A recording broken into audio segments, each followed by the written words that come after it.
4 novembre, festa dell'Unità Nazionale delle Forze Armate nel Veneziano, celebrazioni diffuse che hanno spento le polemiche sollevate in questi giorni da alcuni docenti del liceo Marco Polo e non solo.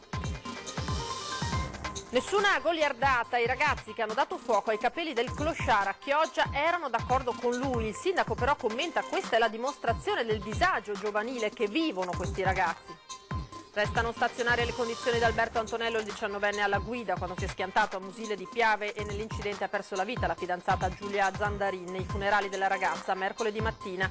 Infiltrazioni mafiose a Eraclea, l'onorevole veneziano Nicola Pellicani presenta un'interrogazione al ministro dell'Interno Lamorgese, bisogna fare luce. Successo di ascolti per il documentario Veneto in ginocchio, trasmesso sabato sera dalla nostra emittente. Il racconto dei giorni da incubo del maltempo ha catturato l'attenzione di voi telespettatori.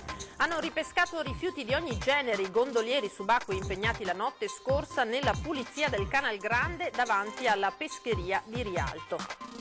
8.000 persone in 4 giorni, scanditi da 28 appuntamenti per parlare del Novecento in tutte le sue sfaccettature. Sono i numeri della prima edizione del Festival delle Idee di Mestre.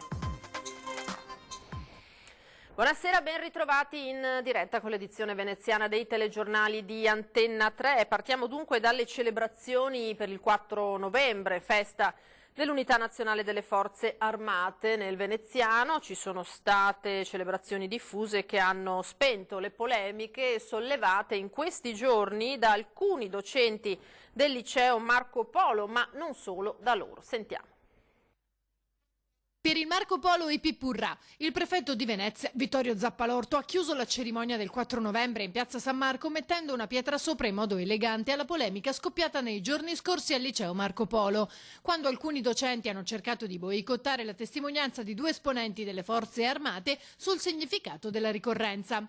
Zappalorto ha portato davanti alla banda della scuola i vertici delle forze armate che hanno tributato loro un grande applauso.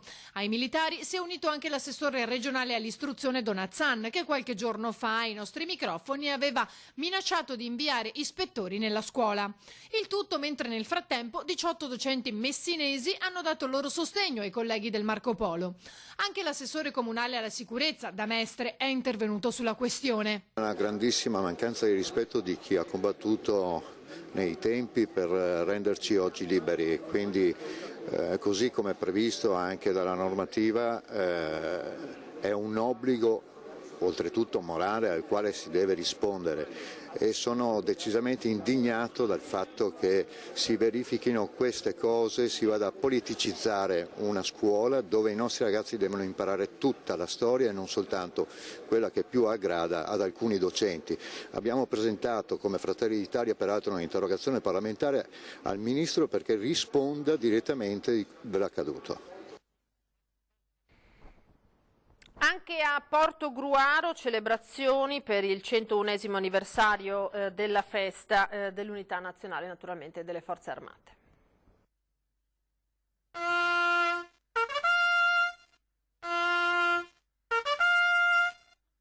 La deposizione della corona d'alloro ai caduti austro-ungarici e poi al tempietto di Sant'Ignazio dedicato a tutti i portogruaresi. La celebrazione del 4 novembre a Portogruaro è iniziata al cimitero con il ritrovo delle autorità, delle associazioni e degli studenti. Il nostro testimone tricolore va a voi ragazzi, che io non so veramente come ringraziare per essere qui con noi oggi. Ringrazio anche gli insegnanti, i dirigenti che hanno voluto accompagnarli in questa esperienza. Un testimone che noi abbiamo la necessità di tenere sempre ben stretto perché non cada. Perché quel testimone rende la nostra nazione forte e solida. A Piazza della Repubblica la sfilata del 5° Reggimento Artiglieria Terrestre Superga, a seguire l'inno di Mameli che ha accompagnato l'alzabandiera, mentre il primo cittadino ha deposto una corona d'alloro al monumento dei caduti e i fiori ai cippi dei martiri. Il sindaco ha ringraziato tra gli altri i concittadini per la presenza nonostante la giornata di pioggia e le forze dell'ordine, sempre in prima linea per garantire la sicurezza. Veniamo alla cronaca, nessuna goliardata. I ragazzi che hanno dato fuoco ai capelli del clochard a Chioggia in realtà erano d'accordo con lui, e il sindaco sottolinea naturalmente il disagio giovanile che vivono questi ragazzi. Volevo farmeli tagliare. E con questa dichiarazione si chiude il cerchio sull'episodio del clochard 47enne di Chioggia, a cui un gruppo di ragazzi, 2 minorenni di 15 e 17 anni e un maggiorenne di 18, sembrava aver preso di mira dando fuoco ai suoi capelli e riprendendo tutto con il cellulare per poi diffonderlo nei social. Invece, rintracciato e interrogato dai carabinieri che avevano visto proprio queste immagini in rete nel fine settimana, il 47enne ha raccontato di essere stato lui stesso a chiedere di tagliargli i capelli. Non avendo le forbici, però, i ragazzi hanno utilizzato un accendino con il suo consenso.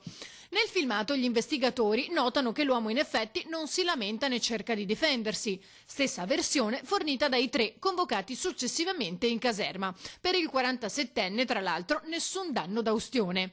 Gli atti saranno comunque trasmessi in procura, ma allo Stato non ci sono responsabilità penali, perché nonostante l'azione poco consona da parte del gruppetto, che comunque aveva a che fare con un personaggio borderline che fa uso di stupefacenti e alcol, in questo caso non ci sono gli estremi per intervenire. Per la città resta comunque un gesto da condannare. Non deve passare come una goliardata, ha commentato il sindaco Ferro. Sono episodi che lasciano sconcertati, continua, e denotano il grave disagio in cui vive la popolazione minorile di Chioggia e non solo. In città il clochard è molto conosciuto. Pur avendo una famiglia, preferisce rimanere in strada o nascondersi nelle barche. A ottobre scorso, infatti, è rimasto coinvolto in un incendio divampato in un'imbarcazione a causa di una candela. La Capitaneria sta ancora indagando sul fatto, probabilmente di origine colposa. Restano stazionarie le condizioni di salute di Alberto Antonello, il giovane di 19 anni ricoverato all'ospedale All'Angelo a Mestre di rianimazione in seguito all'incidente stradale avvenuto a Musile di Piave dopo la notte di Halloween in cui è morta la sua fidanzata Giulia Zandarin. I funerali di Giulia si terranno mercoledì mattina al Duomo di Castelfranco. È molto difficile trovare parole perché ogni parola diventa insignificante, non può essere esaustiva di fronte al dolore, di fronte all'assurdità. E forse quelle parole che invece risuonano dentro il cuore nel silenzio sono le parole più vere. Non trova le parole per la sua omelia Don Franco, il parroco di San Floriano che mercoledì mattina in Duomo Castelfranco dovrà accompagnare Giulia Zandarin nel suo ultimo viaggio. Un compito non facile anche perché Don Franco dovrà parlare a tanti giovani. Ai giovani posso dire una cosa solo, che la vita va vissuta, la vita va gustata e la vita non è fatta di quello che abbiamo, ma di quello che siamo. E questa mattina Don Franco ha portato il suo conforto alla mamma di Giulia, Renata, che abita a poche decine di metri dalla canonica di San Floriano. Chiusa nel suo dolore, dietro le tapparelle blu, è stata raggiunta a mezzogiorno anche dalla nonna paterna di Giulia, la signora Raffaella. Unica nipote, un tesoro di ragazza, una ragazza splendida, buona. Purtroppo non c'è più. E le parole escono a fatica anche a Castelfranco in via Podgora, è qui vicino alla residenza di proprietà che vive la famiglia di Alberto Antonello, la mamma Bianca, il papà Franco e il fratello Andrea. In casa non c'è nessuno ed è sempre qui a pochi passi nella piazzetta che Giulia nel pomeriggio prima della tragedia è arrivata in bicicletta parcheggiandola in questa rastrelliera, come raccontano i tanti giovani che qui si trovano per prendere i pullman di linea. L'avevo vista al pomeriggio io qua, prima che andassi, cioè al pomeriggio di Halloween, la sera di Halloween. L'avevo vista qua e al pomeriggio, sì, era in quel piazzetta. Aveva legato tipo la bici, era qua tipo. Erano bravi ragazzi, tutti e due, pezzi di pane. Alla fine siamo ragazzi, non pensiamo alle conseguenze, cioè, nessuno si sarebbe aspettato che poteva capitare. E ora parliamo delle infiltrazioni mafiose a Eraclea. L'onorevole veneziano Nicola Pellicani ha presentato un'interrogazione al Ministro dell'Interno. Dopo l'inchiesta che lo scorso febbraio ha portato a 47 arresti, tra cui il sindaco di Eraclea Mirko Mestre, e quelle successive che hanno portato il procuratore di Venezia a parlare addirittura di omertà da parte di imprenditori veneti e veneziani, sembra che i casalesi stiano continuando a lavorare proprio a Eraclea, motivo per cui l'onorevole veneziano Pellicani ha deciso di presentare un'interrogazione al ministro degli interni Luciana Lamorgese. Un altro macigno che si aggiunge all'inchiesta su Eraclea, sulla presenza dei casalesi Eraclea, ovvero di una lottizzazione prevista in comune, i cui lavori sono cominciati da poco nell'area del Livenzuola, che sarebbe anche quella sotto la lente della magistratura, oltre che della commissione d'accesso che sta appunto lavorando, controllando tutti gli atti amministrativi. Va fatta a piena luce, va capito se i casalesi lavorano ancora della CLEA nella zona, e comunque adesso finisce anche il lavoro della commissione d'accesso, ovvero della commissione che aveva insediato il prefetto per controllare tutte le attività del comune, finisce giovedì e poi il prefetto avrà 45 giorni di tempo per decidere cosa fare. Pellicani chiede dunque si faccia totale chiarezza sulla vicenda, anche alla luce degli ultimi dati rivelati da Il Sole 24 Ore, che parlano di 400 piccole e medie imprese del Veneto controllate dalla mafia, con una forte presenza proprio nel veneziano. Il radicamento ormai della criminalità organizzata nel mondo economico del nord-est è profondo, non è iniziato ieri, ma appunto l'alto numero di imprese che in vario modo sono legate alle organizzazioni criminali lo dimostra, e su questo va presa coscienza, insomma. Penso all'inchiesta di Jesolo sul golf club, che anche quello si è scoperto che era diventato di proprietà dell''ndrangheta, quindi c'è una diffusione a macchia di leopardo, e soprattutto attraverso questa cosiddetta area grigia fatta di consulenti, di professionisti che fanno da filtro, fanno da anello di congiunzione tra il mondo criminale e le imprese venete. E il Consiglio regionale del Veneto nella sua seduta odierna non ha raggiunto la maggioranza richiesta di 26 voti a favore, fermandosi a 25 voti favorevoli per approvare la proposta di deliberazione richiesta di referendum abrogativo relativamente alla legge elettorale. La Corte di Cassazione aveva invitato i promotori del referendum per l'abrogazione della legge, tra cui il Consiglio regionale del Veneto, a integrare i quesiti sottoposti al referendum, indicando il testo integrale dei testi delle disposizioni di cui si chiedeva l'abrogazione. Alla fine lo scrutinio ha visto 25 voti a favore, 14 contrari e 2 astenuti. Il provvedimento, che doveva essere approvato con la maggioranza assoluta del numero dei consiglieri, appunto 26, non ha raggiunto il quorum e il presidente Ciambetti ha annunciato così la mancata approvazione della proposta di deliberazione. Ci fermiamo ora per qualche istante, ripartiremo parlando di gondolieri.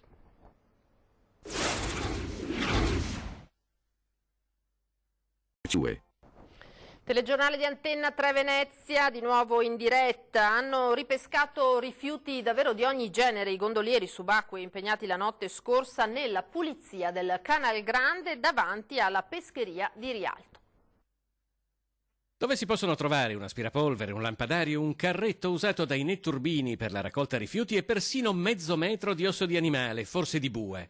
Che i fondali del Canal Grande possano riservare incredibili sorprese lo sa bene la squadra di gondolieri sub, che la notte scorsa ha dato il via al secondo ciclo di immersioni per la raccolta di rifiuti nei canali e rii veneziani, promossi dalla loro associazione in accordo con il comune. Una consapevolezza presente in tutti, tanto che nel corso dell'intervento è stato necessario utilizzare anche la piccola gru dell'imbarcazione messa a disposizione da Veritas. Gran parte delle cose che vengono recuperate purtroppo fanno parte di quella che è la maleducazione o un non troppo sano divertimento di qualcuno che spesso è veneziano. Quindi vuol riparare un attimo quelli che sono i disagi, anche se in realtà non li vediamo, di noi stessi. Ed è una bella prova, è un esempio per quella che deve essere, diciamo appunto, esempio per la nostra comunità. Non sono mancati momenti di tensione per un gondoliere sub rimasto incastrato sul fondo di un'imbarcazione per un problema tecnico, ma tutto si è risolto senza alcuna conseguenza. I gondolieri hanno continuato a immergersi aiutati dalle boe di sicurezza che illuminavano la fredda notte veneziana. Di notte perché? Di notte perché in Canal Grande con la circolazione abbiamo sicuramente dei movimenti molto limitati lungo il canale, quindi di notte perché il traffico è molto più alleggerito ed è più facile anche limitarne il passaggio. In supporto all'intervento dei gondolieri anche un natante del gruppo volontari di protezione civile di Venezia con a bordo 4 operatori. Anche questa operazione ha dato i suoi frutti proprio come le 5 precedenti in cui sono state ritrovate un totale di 2,5 tonnellate di rifiuti. Il prossimo appuntamento è il 1° dicembre, la mattina è Rio di San Luca, dove i nostri gondolieri daranno ancora prova del loro amore per questa città.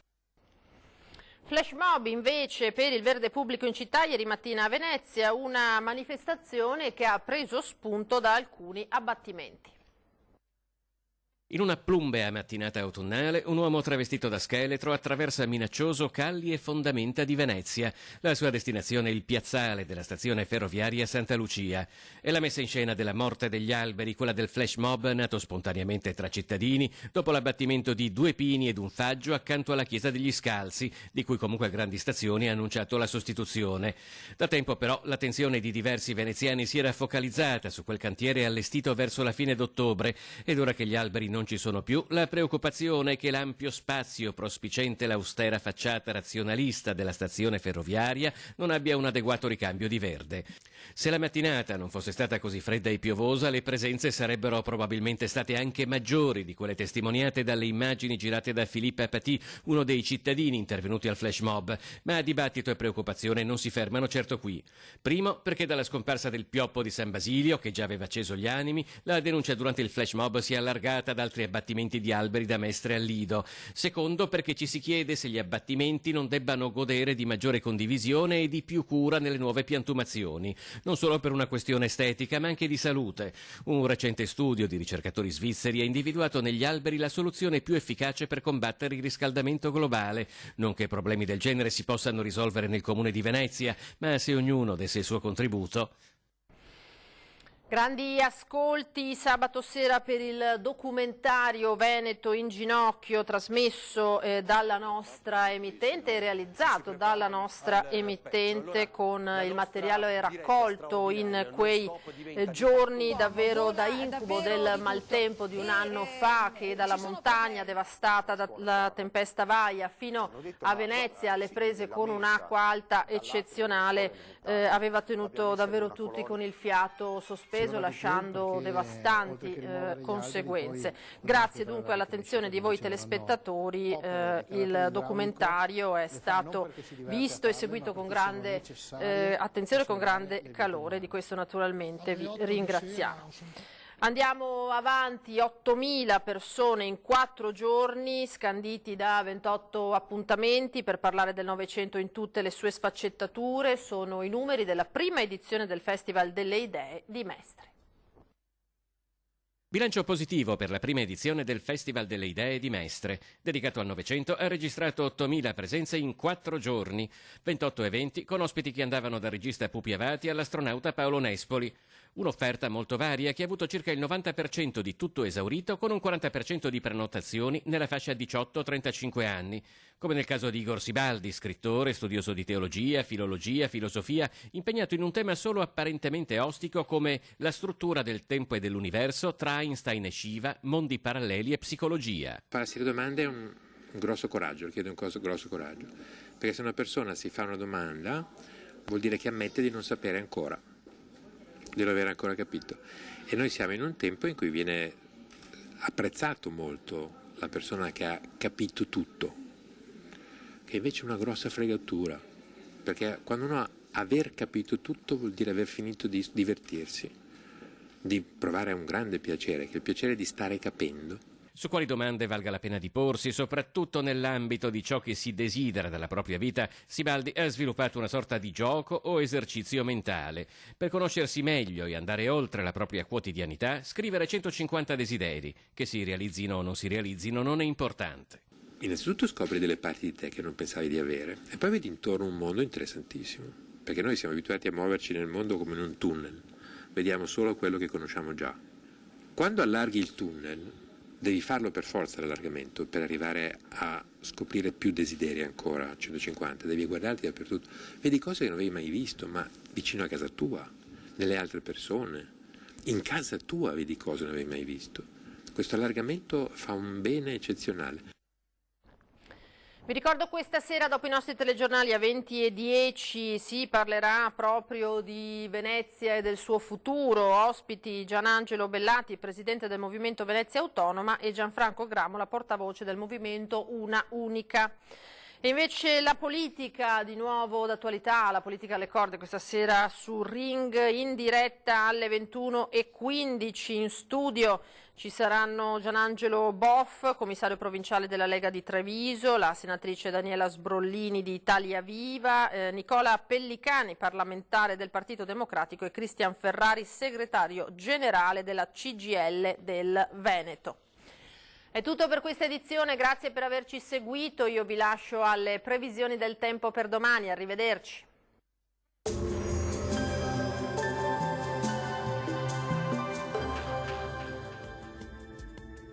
Bentrovati al meteo.